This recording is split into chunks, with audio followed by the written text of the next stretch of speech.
జై శ్రీరామ్. అందరికీ నమస్కారం. వెల్కమ్ టు న్యూస్ అఖండ.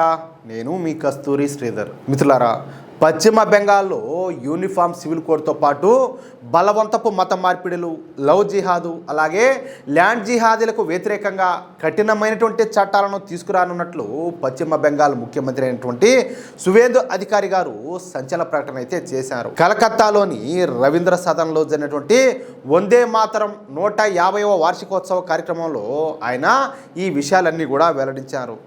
రాష్ట్ర రక్షణ, సాంస్కృతిక అస్తిత్వాన్ని కాపాడడమే ఈ కొత్త చట్టాల ముఖ్య ఉద్దేశం అని చెప్పేసి మన సువేందు అధికారి గారు పేర్కొన్నారు.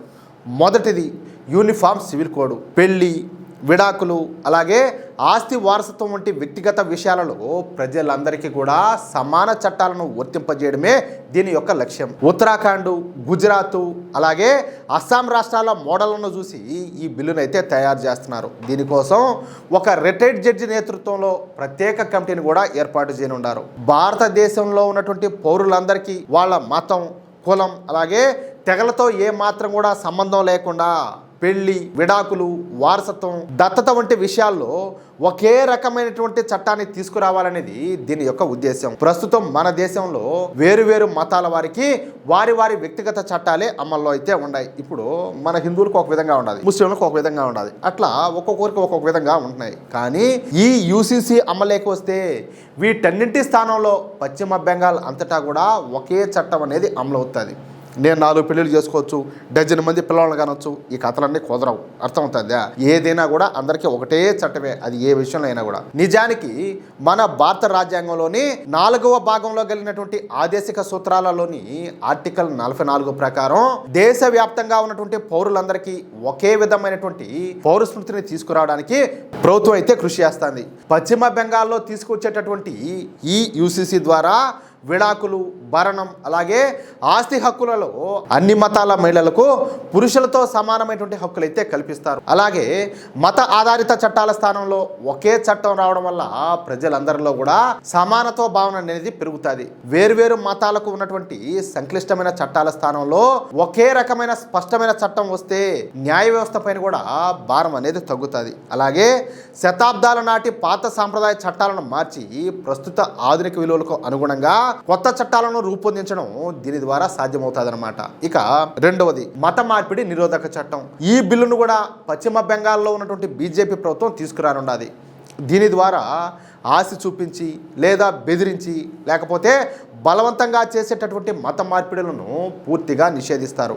అసలు ఈ మత మార్పిడి నిరోధక చట్టం అనేది ప్రలోభాలు, బెదిరింపులు, మోసం లేదా బలవంతపు పద్ధతుల ద్వారా ఒక మతం నుంచి మరొక మతంలోకి మార్చడాన్ని అడ్డుకునేటటువంటి చట్టం. భారత రాజ్యాంగంలోని ఆర్టికల్ 25 ప్రకారం ప్రతి పౌరుడికి కూడా తన ఇష్ట ప్రకారం ఏ మతాన్నైనా సరే నమ్మేటటువంటి, ప్రచారం చేసుకునేటటువంటి స్వేచ్ఛ అయితే ఉండాలి. కానీ ఇక్కడ ఒక మాట, అలాగే వాళ్ళు చెప్పేది అంటే మన పాటికి మనం ఉంటాం ఇంట్లో, లేకపోతే బడికాడనో గుడికాడనో లేకపోతే ఏడనో ఉంటాం.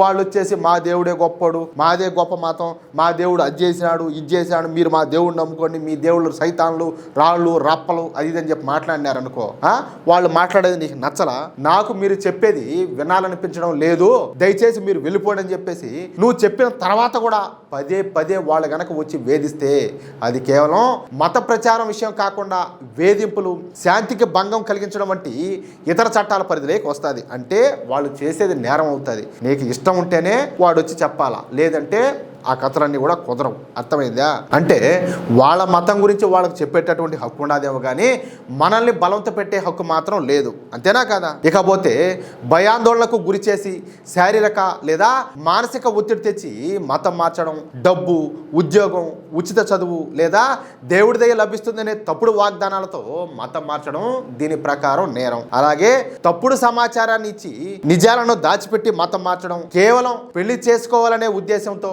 మోసపూరితంగా మత గుర్తింపును మార్చడం వంటి వాటిని నేరంగా పరిగణిస్తారు. కొంతమంది ఏంటి ఈ లవ్ జిహాద్లో మనం చెప్పుకుంటూ ఉంటాం. వాళ్ళు ఏం చేస్తారయ్యా అంటే ముందేంటంటే ఒక హిందువుగా డ్రామా చేస్తారు, తర్వాత తీరా పెళ్లి చేసుకున్నాక వాళ్ళు అసలు ముసుగుని అయితే తీసేస్తూ ఉంటారు. ఇలాంటివన్నమాట. ప్రస్తుతం బెంగాల్ ప్రభుత్వం ఈ మత మార్పిడి నిరోధక బిల్లును కూడా తీసుకురానున్నది. ఇక మూడవది లవ్ జిహాద్ వ్యతిరేక చట్టం. పెళ్లి లేదా ప్రేమ పేరుతో మోసపూరితంగా జరిగేటటువంటి మత మార్పిడులను అరికట్టడమే దీని యొక్క లక్ష్యం. సాంకేతికంగా దీనిని చాలా రాష్ట్రాల్లో మత మార్పిడి నిరోధక చట్టం అని చెప్పేసి పిలుస్తున్నారు.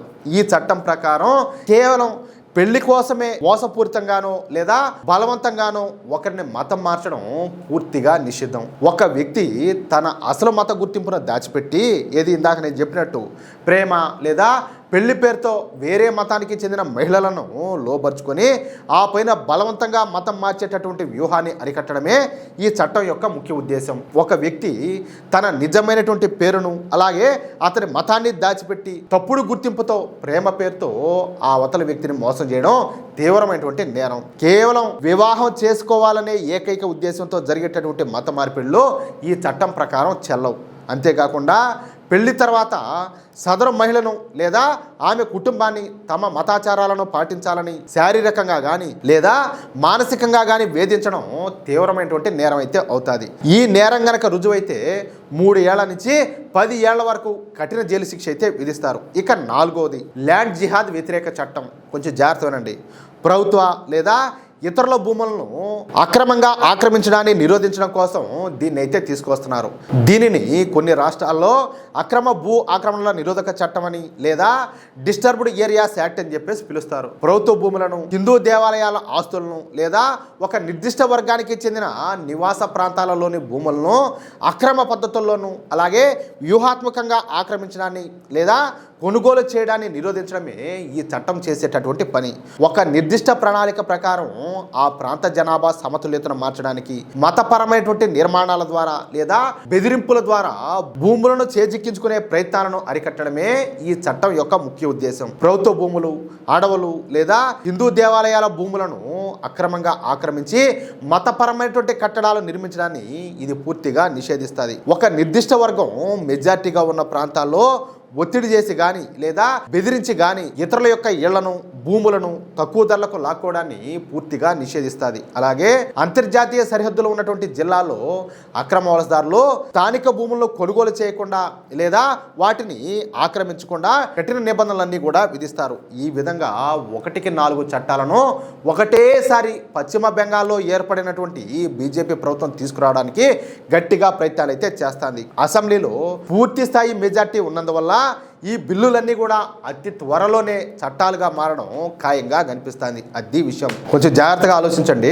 స్వాతంత్రం వచ్చిన ఇన్ని సంవత్సరాల తర్వాత అక్కడ అంటే పశ్చిమ బెంగాల్లో బీజేపీ ప్రభుత్వం ఏర్పడింది. కానీ ఇన్నేళ్లలో జరగనటువంటి అభివృద్ధి, ఇన్నేళ్లలో కూడా రూపొందించినటువంటి చట్టాలు ఇప్పుడన్నీ కూడా అమలు కాబోతున్నాయి. అట్లుంటుంది బీజేపీ అంటే. మిత్రులారా, ఈ న్యూస్ కనుక మీకు నచ్చినట్లయితే వెంటనే ఈ వీడియోని లైక్ చేసి మీ మిత్రులకు అలాగే మీరు ఉన్నటువంటి వాట్సాప్ గ్రూపులను తప్పనిసరిగా షేర్ చేయండి. అలాగే ఈ వీడియో పైన మీ యొక్క అమూల్యమైనటువంటి అభిప్రాయాలను ఖచ్చితంగా కామెంట్ రూపంలో తెలియజేయండి. ఇంకో విషయం ఏంటంటే, ఇంతవరకు మీరు కనుక మన ఛానల్ను సబ్స్క్రైబ్ చేసుకున్నట్లయితే ప్రతి ఒక్కరూ కూడా మన ఛానల్ను సబ్స్క్రైబ్ చేసుకోండి, సపోర్ట్ చేయండి ప్లీజ్. జై శ్రీరామ్, జై హింద్, భారత్ మాతాకి జై.